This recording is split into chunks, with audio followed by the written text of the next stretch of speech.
الحكاية بتبدأ مع كاميرون بو اللي بيشتغل ضابط في الجيش الأمريكي ونزل أجازة بعد الحرب، وبيقابل مراته اللي كانت محضرة له خبر سعيد جدا وإنها حامل. لكن كان في شباب موجودين في المكان اللي هم فيه وابتدوا يرخموا عليهم، وطلبت ريشا من بو إن هم يمشوا وما يعملش مشاكل معاهم. وفعلا سمع كلامها، لكن الشباب فضلوا موجودين وراهم وهيدخلوا خناقة كمان مع بو وهيبتدوا يضربوه. وهنا تريشا هتحاول تجيب مساعدة من أحد أصدقائه، لكن هترجع هتلاقي إن بو قدر إن هو يسيطر عليهم. ومش بس كده، ده قتل واحد منهم. وهيبتدي ينادي عليها، وهيجي صديقه وهيتأكد ان الراجل ده مات، وهيعرفوا ان ابوه بقى في مشكلة عشان يتحول للمحكمة على طول. واللي هيطلبوا منه ان هو يعترف بالتهمة بتاعته، واللي هيرفض كده وهيحكموا عليه من 7 ل10 سنين سجن مشدد. كده تبقى حياته العسكرية انتهت وهيحولوه للسجن. وهو في السجن كان بيحافظ على لياقته البدنية، وكان بيستمر في التمارين بتاعته. ومش بس كده، كان بيحتفظ بكل الجوابات اللي بتبعتها له مراته، واللي بيقدر من خلالها انه يشوف كيسي بنته الجديدة. وهنا جاله جواب منها انها مستنياه لان هو خلاص خارج افراج من السجن، وكان بيودع صديقه بي او. وهيبتدوا هما الاتنين يجهزوا حاجاتهم عشان هيتنقلوا على الطيارة. واحد منهم هياخد الافراج اللي هو كاميرون بو، والتاني هيترحل. الطيارة دي فيها 155 سجين، وفيهم ناس من اشرس الناس اللي موجودة. وهيبتدي دانكن واحد من مكافحة المخدرات يوصل عشان عايز يطلع عميد سري ليه على الطيارة، واللي قابل الضابط فينس المسؤول عن عملية تأمين الطيارة، واللي فعلا اتفق ان هو هيطلعه العميل السري. لكن فينس هيرفض ان العميل ده يبقى معاه اي سلاح، واللي هياخده منه بعد ما دانكن وافق له بكده. وفعلا بياخده منه. وهيبتدي نشوف مين اللي طالعين على الطيارة، وواحد اسمه بيلي. وبعد كده كمان هنشوف دايموند، وكمان غير دايموند اللي هو صعب جدا لانه كان في الجيش في الاسود السوداء، هنلاقي الاصعب وهو سايرس اللي هو ملقب بفيروس. والتلاتة دول من أصعب الناس اللي موجودة وأشرسها اللي هتبقى موجودة على الطيارة، واللي بيبتدوا يدخلوهم في زنزانة خاصة جوه الطيارة. كاميرون بو هيبتدي كمان هو يترحل ويطلع على الطيارة، لكن خد منه رئيس الجنود صورة بنته، واللي وعده بو إن هو ياخدها تاني. ودان كان بيفتش العميل السري بتاعه بنفسه عشان يحط له مسدس من غير ما حد ياخد باله، وقال يعني مش واخدين بالنا. يلا بقى جهز قهوتك معايا ويلا بينا نكمل حكايتنا برئيس الجنود اللي بيضرب واحد عشان ما سمعش التعليمات بتاعته. ومش بس كده، دول بيبتدوا ان هم يكمموه. وفينس خايف بسبب وجود كل الوحوش دي على الطيارة، واللي فعلا كان عندهم خطة بيبتدوا ينفذوها بمجرد ما الطيارة ابتدت انها تخرج، خطة للهروب. لكن الخطة دي محتاجة ان واحد ينفذها بره الزنازل اللي موجودة جواه، واللي فعلا بيطلع مية نار من جواه. وبيبتدي كمان من خلال الكبريت اللي موجود معاه انه يحدفها على اللي قاعد جنبه ويولع فيه. وكل ده عشان يجذب انتباه الحراس، ويقدر ان هو يروح ناحية الابواب بعد ما سرق المفاتيح من الحارسة، وعشان يفتح الباب لدايموند، واللي ابتدى بعدها بقتل واحد من الحراس. وهنا كان دايموند بيحاولوا ان هما يسيطروا عليه من خلال كل الشرطة اللي موجودة. وكمان مساعد الكابتن بياخد السلاح الوحيد اللي موجود على الطيارة وبيخرج عشان يسيطر على الموقف، لكن لا سايرس موجود وبياخد السلاح منه، واللي بيقتل اتنين بيه، وبعدها بيقتل مساعد الطيار نفسه. وبكده سايرس بيبقى سيطر على الطيارة وعلى كل اللي فيها، وهيبتدي يقول لهم ان هو الكابتن الجديد، واللي هيعرف كاميرون ان الطيارة في خطر. وهيبتدي فينس يحس بحاجات خطيرة جدا بتحصل. وهنا سايرس هيبتدي ان هو يخرج بيلي عشان يساعدهم في عملية السيطرة على الطيارة. وفي واحد من الموجودين كان عايز يعتدي على الحارس عشان يوم كاميرون ويبتدي ان هو يضربه. وبعد ما ضربه، سايرس بيأكد صحة موقفه ونبه الراجل ده انه ما يعملش كده تاني. وهيبتدي يعرف من رئيس الجنود ايه اللي موجود او ايه الخطة اللي هتحصل، واللي بيقوله ان الخطة ان الطيارة تنزل في مدينة كارسون وهنسلم فيها 6، وبعد كده بيطلع لنا باقي الناس. واللي هيبتدي سايرس يقول ان احنا هننفذ الخطة. لكن كان الحارس السري اللي موجود اتكشف وبيحاول يرجع الوضع تاني من الاول. لكن هنا كاميرون كان بيحاول يهديه، وفي واحد من المساجين حاول ان هو يشغله عشان يدي فرصه لسايرس انه يقتله. وسايرس اعجب جدا بكاميرون وافتكر ان هو بيساعده، واللي يبتدي يتكلم مع صديقه يقول له ان سايرس بقى معجب جدا بيك. وبعدها يعرفوا ان الثلاثه البيض المطلوبين ان هم يسلموهم في مطار كارسون لقوهم كلهم مقتولين بجانب الناس السوداء اللي موجوده معاهم. وهيقرروا ان هم يسلموا ناس تانية بدلهم، وطلبوا متطوعين. وكاميرون وصديقه كانوا عايزين يسلموا نفسهم، لكن هنا هيطلبوا من صديقه ان هو يرجع، واللي وعده كاميرون ان هو هيفضح امرهم اول ما ينزل. لكن بعدها بيقولوا ان هم هيتم تكميمهم واللي مش هيقدر يتكلم. وكانوا بيفتشوا زنزانة سايرس ولقوا فيها حاجات غريبة جدا، لقوا فيها مخططات للطيارة بعد ما اكتشفوا كل حاجة. وبيبلغوا فينس الضابط المسؤول، واللي على طول هيروح لزنزانة فيروس واللي هيعرف فيها كل حاجة. وهنلاقي ان كاميرون بعد ما لقى ان هما بيكمموا ناس، طلب ان هو يرجع في قراره عشان خاطر مش هيقدر ينقذ صاحبه بالشكل ده. وهيبتدي يقولوا له انت خلاص مفيش مشكله انك ترجع، والطيار هو اللي هنسلمه مكانك. وهيبتدي يقول انا رجعت عشان الحارسه وكمان عشان خاطر بنتي، وبياخد صوره بنته فعلا من رئيس الجنود.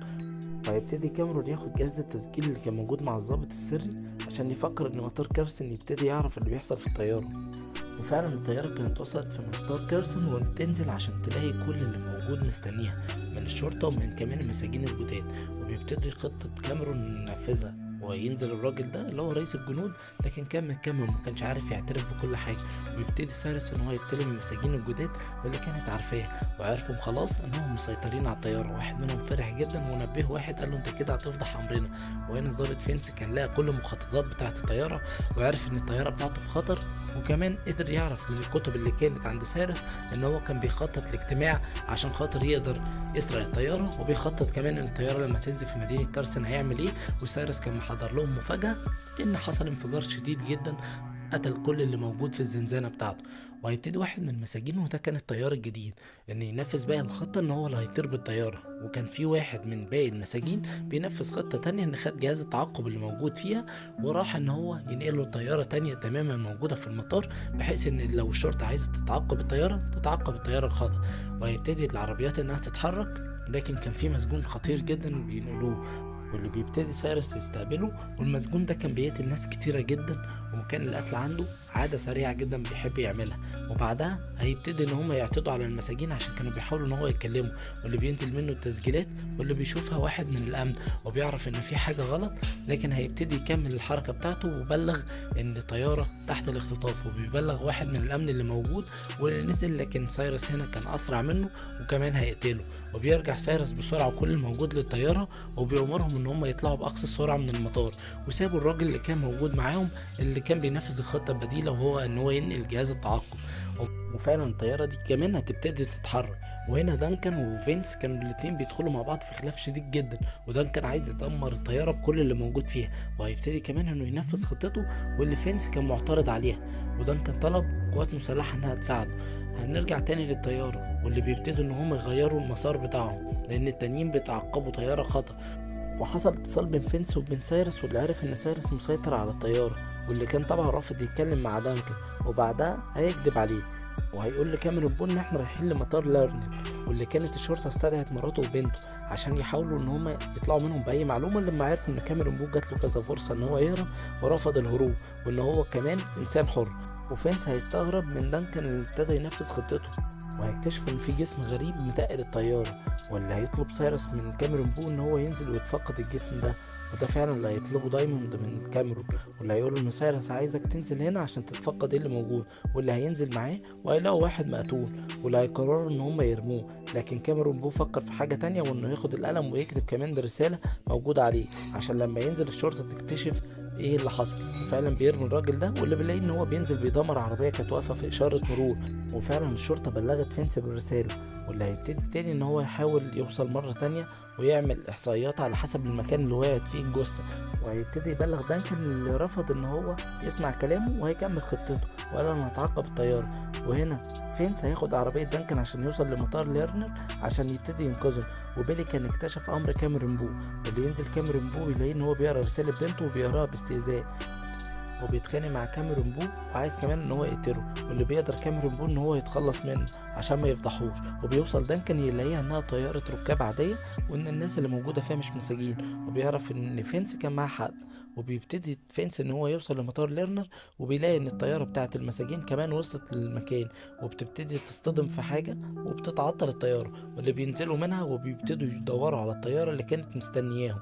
كل المساجين نزلت، وكاميرون بو كمان بينزل وبيقرر ان هو ينفذ خطة تانية عشان يعطلهم، واللي منع دايما من قتل الحراس اللي كانت موجودة معاهم. وكمان هنلاقي انهم بيكتشفوا ان القوات بتبتدي تقرب منهم، واللي قدامهم حوالي 12 دقيقة بالظبط عشان يوصلوا لهم. واللي بلغهم واحد من المراقبة ان القوات قربت فعلا وقال لهم على المدة. لكن كاميرون بو بيدخل في مواجهة مع ناس كان معاه سلاح جنب المطار، واللي بيبتدي ان هو يضربهم. واللي قدر ان هو ينقذه كان فينس، واللي بيتعرف عليه وبيقول له انا كمان هساعدك.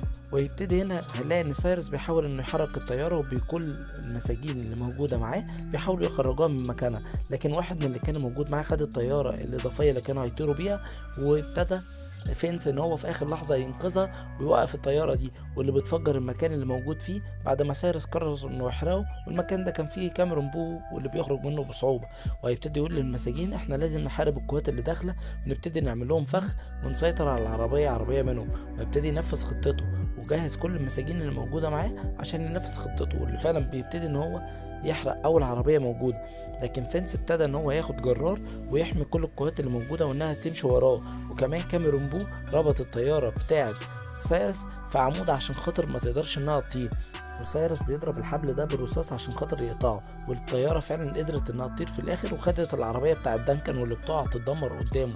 واللي بيبتدي ان هو وفينس يبتدوا محاولة تانية ان هم يتعقبوا الطيارة، لكن كانوا اكتشفوا امر كاميرون بو واللي هيضطر صديقه بي بي او ان هو يعترف على نفسه بدل كاميرون. واللي كانوا عايزين يعدوا لحد 3 وهيقتلوا الحارسة لو الراجل ده ما اعترفش على نفسه.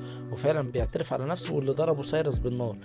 وبعد كده بيفضل يقرا الرسالة باستهزاء، لكن بتوصل قوات الشرطة في آخر لحظة واللي بتبتدي إنها تهجم على الطيارة. وكان صاحب كاميرون بيودع الحياة وبيحاولوا إن هما يوقعوا الطيارة، لكن كاميرون هنا بيحاول إن هو يتدخل في محاولة أخيرة منه وبيهجم على كابينة القيادة بتاعة الطيارة وبيحاول إن هو يسيطر عليها. وبيأمر الطيارة إن هو يهبط بالطيارة، وبيبلغ كمان الشرطة إن هو بيسيطر على الطيارة دلوقتي وكانوا ضربوا سايرس جوه الطيارة.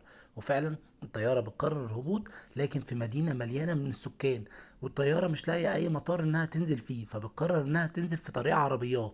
والطيار بيكون مجنون جدا وبيهبط بالطيارة فعلا في طريق العربيات. والمساجين كلهم بيبتدوا إن هم واحدة واحدة بيتحركوا بره الطيارة، وكانت قوات الشرطة بتحاصر الطيارة بالكامل وبتقبض على معظم المساجين اللي موجودة جواهم.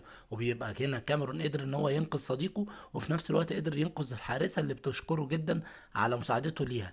لكن هنا بيلاحظوا ان سايرس بيهرب بعربية مطافي. بيبتدي هو والظابط ان هم يحاولوا ان هم يلحقوه، وبياخدوا موتوسيكلات الحراسة بتاعة الشرطة وبيجروا وراه وبيقدروا يخلصوا على واحد منهم.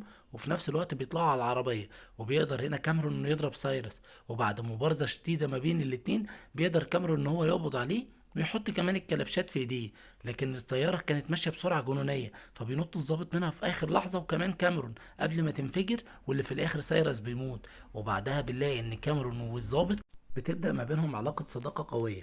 وبعد كده كاميرون بيرجع عشان يقابل مراته وبنته، وأول ما بيشوفهم بيجري عليهم وبيقدم لبنته الهدية اللي حاول إن هو يحميها طول الطريق، لكن بنته بترفض تاخدها في الأول. وبعد كده بيحضنوا بعض، ودي تبقى نهاية حكايتنا. لو عجبتك الحكاية ما تنساش تعمل لايك وسبسكرايب، وسلام.